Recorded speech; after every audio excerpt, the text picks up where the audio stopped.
Hello friends, अभी हम करेंगे स्टाफिंग। स्टाफिंग के मीनिंग, डेफिनेशन और इम्पोर्टेंस। स्टाफिंग क्या होता है? Staffing is a function of execution according to plan and organisation structure. It is a process of attracting, recruiting, selecting, placing, appraising, remunerating, developing and retaining the best workforce. Staffing क्या होता है? Staffing मतलब right skilled person right job के लिए appoint किया जाए। यहाँ पे अप्रेस प्रॉपर किया जाए, सिलेक्ट प्रॉपर किया जाए, रिक्रूट प्रॉपर किया जाए, जैसे कि ऑर्गेनाइजेशन का स्ट्रक्चर प्रॉपर हो और proper way of goal achieve हो। Overall growth and success of every venture is depending upon an appropriation of staffing function. अगर स्टाफ ही प्रॉपर नहीं रहेगा, उनके फंक्शंस ही प्रॉपर नहीं रहेंगे, तो ऑर्गेनाइजेशन की ग्रोथ कैसे प्रॉपर होगी? इसके लिए ओवरऑल इसके ऊपर ही डिपेंड रखता है। It's an challenging for organisation to focus on utilisation of workforce. Organisation के लिए ये चैलेंजिंग होता है कि वर्कफोर्स को कैसे यूटिलाइज करें in a best and proper way by using their talent, skill, retain them and arrange them, training them and develop them. ये प्रॉपर होना चाहिए, उनको टैलेंट को प्रॉपर यूज करना चाहिए, स्किल्स को ट्रेन प्रॉपर करना चाहिए, जैसे कि ऑर्गेनाइजेशन गोल्स अचीव हो। The function emphasising on managing human and not material और फंक्शन फाइनेंशियल रिसोर्सेज। ये ह्यूमन रिसोर्सेज पे डिपेंड है, मटेरियल फाइनेंसिंग पे नहीं है। स्टाफिंग मींस मेनली ह्यूमन, तो ह्यूमन प्रॉपरली अरेंज किए हुएंगे, प्रॉपर यूटिलाइज किए रहेंगे, तो हमें प्रॉपर उसका रिजल्ट मिलेगा। Due to promotion, transfer, business expansion, retirement, resignation, accidental death of employ, ये सब हमें मैनेज करना पड़ता है कि प्रमोट किया, ट्रांसफर किया, एक्सपांड किया बिजनेस को, तो कौन से एम्प्लॉय को कहाँ रखें, रिटायरमेंट हुआ तो उसके जगह पे कौन रखें, रिजाइन किसने किया तो अभी कौन रखें, एम्प्लॉय का डेथ हो गया सडन तो अभी क्या करें, ये वैकेंसीज क्रिएट कैसे करें, कौन से टाइप का बंदा इस पोस्ट पे फिर रखें। तो इम्पोर्टेंट प्ले करता है रोल ये organising. Right person for the right job at the right pay is a principle of staffing. Staffing का मेन प्रिंसिपल क्या है? राइट पर्सन चूज करना राइट जॉब के लिए with right pay, with a basic is principle of staffing. Okay, definition क्या है staffing का? Haimann क्या डिफाइन करता है? The staffing function pertains to recruitment. क्या क्या करता है स्टाफिंग? रिक्रूट करता है, सिलेक्ट करता है, ट्रेन देता है, और सब compensation of subordinate manager, subordinate managers की भी इसमें नीड लगती है। ओके, यहाँ पे मैंने स्ट्रीम मीनिंग और आपको ये बताए डेफिनेशन। अभी इसके इम्पोर्टेंस ये जो 10 लिखे हैं ना मैंने, वो है, इसका मैंने एक्सप्लेनेशन के साथ यहाँ पे डाला है, मैं आपको बताती जाती हूँ। Effective managerial function. Effective staffing is an effective managerial function. Okay, staffing is an effective managerial function. It performs of staffing is a key effective performance of other function of management such as planning, organizing, directing, controlling. अगर वो proper होंगे, अगर staffing proper होगा तो वो सब proper होंगे। Competitive workforce come effectively in different financial areas like production में प्रॉपर वो स्टाफ होना चाहिए, सेल्स में वो स्टाफ होना चाहिए जो सेल्स का नॉलेज रखता हो, फाइनेंस में वो होना चाहिए जो फाइनेंस की नॉलेज रखता हो। तो हर किसी का स्टाफ का स्किल अलग अलग रहता है, और इफेक्टिव फंक्शंस ही, अगर स्टाफ प्रॉपर होंगे तो effective use of functions of management होगा।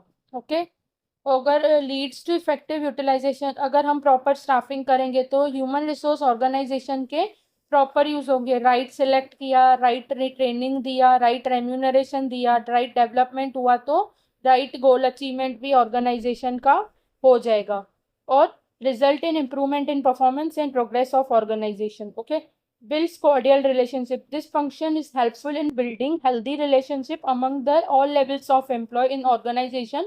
A smooth relation is a key betterment communication and coordination of managerial efforts in organization. अगर प्रॉपर कम्युनिकेशन नहीं है, हेल्दी रिलेशनशिप नहीं है स्टाफ्स के बीच, तो ऑर्गेनाइजेशन के गोल अचीव नहीं होंगे। हमें यहाँ पे क्या करना है? ऑर्गेनाइजेशन के स्टाफ को है ना प्रॉपर वे में उनका रिलेशनशिप मेंटेन रखना है, एक दूसरे के साथ कॉर्डियल होंगे, कोऑर्डिनेटेड होंगे, कम्युनिकेशन प्रॉपर होगी, तो ही हमारे ऑर्गेनाइजेशन का गोल अचीव होगा।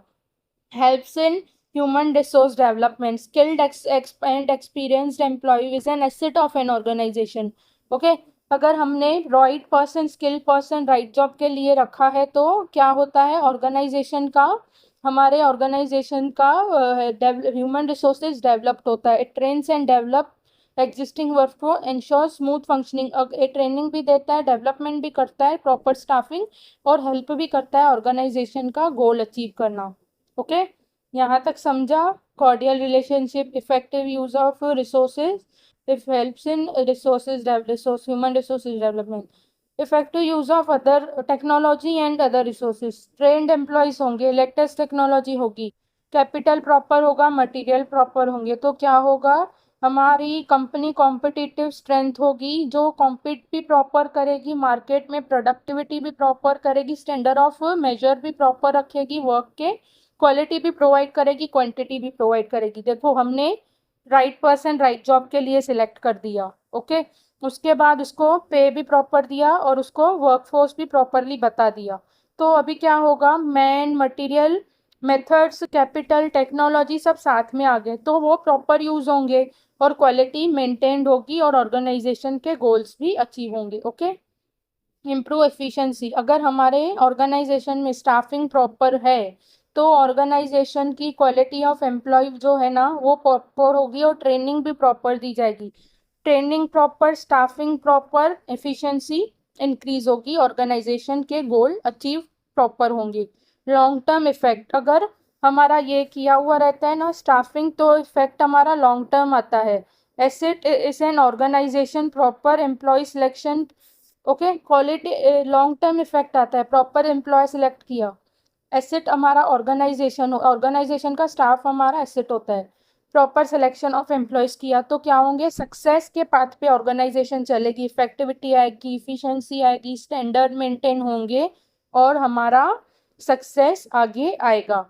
एसेंशियल कॉन्ट्रीब्यूशंस, स्टाफ प्रॉपर होगा, ऑर्गेनाइजेशन की डेवलपमेंट प्रॉपर होगी, selection of proper prospective employees proper होगा, तो फ्यूचर चैलेंजेस भी वाइजली अचीव होंगे. Therefore contribution of staff in their future roles is also taken into staffing function. कि अगर future में कुछ हमारा अनसर्टेनिटी होता है तो ये स्टाफ हमारा प्रॉपर कंट्रीब्यूट करना चाहिए कि वो अनसर्टन इवेंट को हम टैकल कर पाएँ.